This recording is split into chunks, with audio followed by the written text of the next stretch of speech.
जय हिंद साथियों। आज हम रेकरिंग का भाग 2 पढ़ने जा रहे हैं और साथ में मंटीसा भी पढ़ेंगे। अगर आपने यह वीडियो देख लिया पूरी तरह से तो पूरे जिंदगी में रेकरिंग और मंटीसा को कभी आप भूल नहीं पाएंगे। चलिए हम क्लास शुरू करने से पहले हमारे YouTube चैनल पीके मैथ 247 को आप सब्सक्राइब कर लीजिए, वीडियो को लाइक तथा शेयर कर दीजिए ताकि उन बच्चों के पास ये वीडियो जाए जिन बच्चों को इसकी आवश्यकता है। अगर इस वीडियो को हमारे फेसबुक पेज प्रमोद कुमार चौहान पे देख रहे हैं तो हमारे फेसबुक पेज प्रमोद कुमार चौहान को आप फॉलो कर सकते हैं। चलिए हम बिना देर किए हम रेकरिंग लगाते हैं और मंटीसा के भी कुछ सवाल हैं जो बोर्ड पे दिए हैं। चलिए आप देखते हैं परीक्षा में इस प्रकार का प्रश्न दे दिया होता है, इस प्रकार का प्रश्न दे दिया होता है, इस प्रकार का। हम भी जब परीक्षा में बैठे तो यह इस प्रकार का प्रश्न आया जो हमको पहले हम जब परीक्षा में बैठे तो उसके पहले हम कंपटीशन की तैयारी नहीं कर रहे थे। Normal high school inter BSc की पुस्तकें पढ़ा था और यह जो सवाल है हमारे लिए थोड़ा अपरिचित थे। हमने देखा तो कहा कि क्या है, फिर हमने उसको पढ़ा तो ये पता चला नहीं ये रेकरिंग है। अब भाई पहली पहली हम परीक्षा में बैठे थे, नहीं तो हम समझते थे कि अरे माइनस जो है तो ऊपर यहाँ काहे लगाया है माइनस, अरे क्या है, मतलब हम इस चीज से अज्ञान थे। लेकिन जानकारी हुई कि नहीं यह जो रेकरिंग है। और देखिए यहाँ भी ऊपर लगा है इस प्रकार का चिन्ह, तो इसको हम रेकरिंग नहीं करेंगे। यह मंटीसा है और यह रेकरिंग है, यह रेकरिंग है। रेकरिंग का मतलब कि जिस संख्या पे यह लगा है दशमलव के बाद जिस संख्या पे लगा है उसकी बार बार पुनरावृत्ति होती है।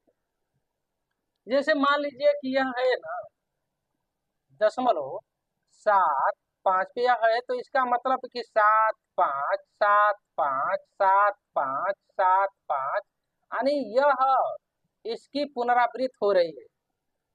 इसको हम इस प्रकार से रख देते हैं, ठीक है। तो चलिए इसका मान क्या है इसको हम लगाते हैं, ठीक है। इसका मान क्या है हम इसको निकालते हैं तो यह हो जाएगा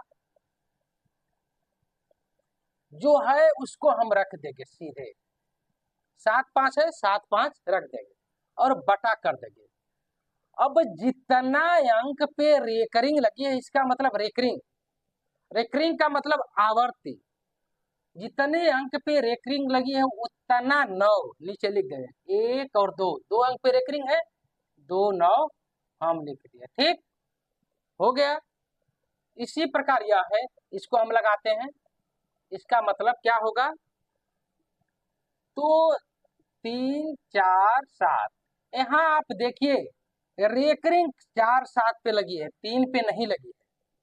तो जब हम इसको लगाएंगे तो पूरा का पूरा अंक हम यहाँ लिख देंगे, ठीक है ना। अब करेंगे क्या, जितने अंक पे रेकरिंग है उतना अंक 9 लिख देंगे। जैसे 2 अंक है ना तो 2 गुना 9 लिख देंगे। आज जिस पे रेकरिंग नहीं हो उसके जगह पे हम 0 लिख देंगे। इसका उत्तर यह आ जाएगा। अब इसको चलिए हम लगाते हैं, देखते हैं इसका क्या आंसर आएगा। जैसे यह है 0.0238 और इस पे 3 ही 8 पे रेकरिंग है, 3 8 पे रेकरिंग है। ये कैसे लगेगा तो पूरा का पूरा हम उतारेंगे, यह जो 0 है इसको भी हम उतार लेंगे, 2 3 और 8 और बटा जिसपे रेकरिंग जितने अंकों पे है उतना 9 लिख देंगे। 2 अंकों पे तो 2 9 लिख देंगे। फिर इधर कितना अंक है, 2 अंक है तो जिसपे रेकरिंग नहीं लगी है और इधर 2 अंक है तो हम 2 0 लिख देंगे। अब देखिए जिसपे रेकरिंग नहीं लगी है उस उतना हम घटा देंगे, यानी 0 2 को हम घटा देंगे, ठीक है ना। तो घटाने पे देखिए आता क्या है, 0 2 का मतलब 2 ही होता है। तो 238 में से 2 जा तो 236 और बटे 9900, यानी इसका उत्तर यह हो जाएगा। तो यह रेकरिंग का सवाल है, ठीक है ना। अगर मान लीजिए कि अगर दशमलव के पहले कोई अंक दे दे, जैसे सवाल ले लीजिए, 5वां सवाल हमने ले लिया यह 4 दे दे और यह 2 दे दे और यह 5 हो जाए, ठीक है, इस प्रकार का दे दे, तो इसको आप कैसे लगाएंगे? तो इसको हम लगाएंगे क्या कि जो 4 दिया है तो इसको 2 तरीके से लगा सकते हैं, 4 प्लस, आज जिस तरह इसको लगाए हैं उसी तरह 25 बटे 2 अंक है ना, तो 2 9 हम नीचे कर देंगे और उसके बाद इसको इस तरह रख सकते हैं, 4 सही 25 बटा 99, ठीक, ये तरीका यह हो गया। दूसर का तरीका हम देखते हैं, 4.25 रेकरिंग है, तो इसको करेंगे क्या कि पूरा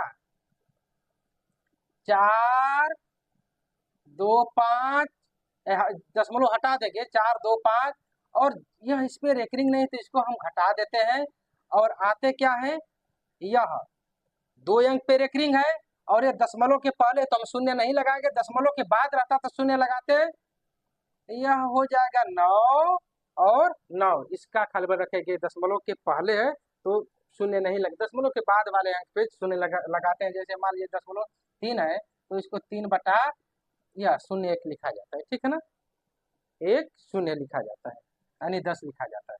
तो इसको हल करेंगे तो 421 बटा 99, और इसको अगर हम भाग देंगे 421 में 99 का, तो आएगा क्या कि चौक का 99 चौक का 36 और ये 396, तो 300 जो 96 आएगा, 421 में से 396 अगर घटा देते हैं, 11 में से 6 जा 5 और ये हो गया 11 में से 9 जा 2, ये हो जाएगा 4 सही 25 बटे 99, जो ये इतना है आ गया, ठीक है ना। चलिए ये रेकरिंग हो गया ना, अब आते हैं मंटीसा पे।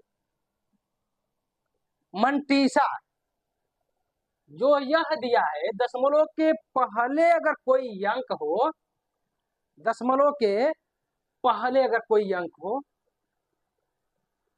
और इस प्रकार रेकरिंग टाइप उस पर चिन्ह दिया हो, तो उसको हम मंटीसा कहते हैं। जैसे मंटीसा की आवश्यकता क्यों पड़ी, मंटीसा की आवश्यकता क्यों पड़ी, मान लीजिए कि अगर हम 2.75 है, अगर हम माइनस इस तरह लगा देते हैं तो होता क्या कि -2 और -0.75 यह हो जाता, ठीक है ना।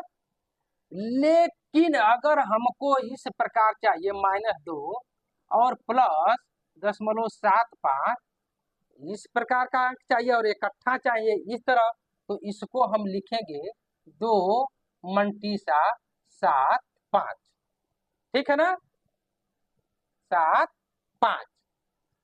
जैसे यह 3 मंटीसा और 8 9 है, तो इसको हम लिखेंगे -3 प्लस 0.89।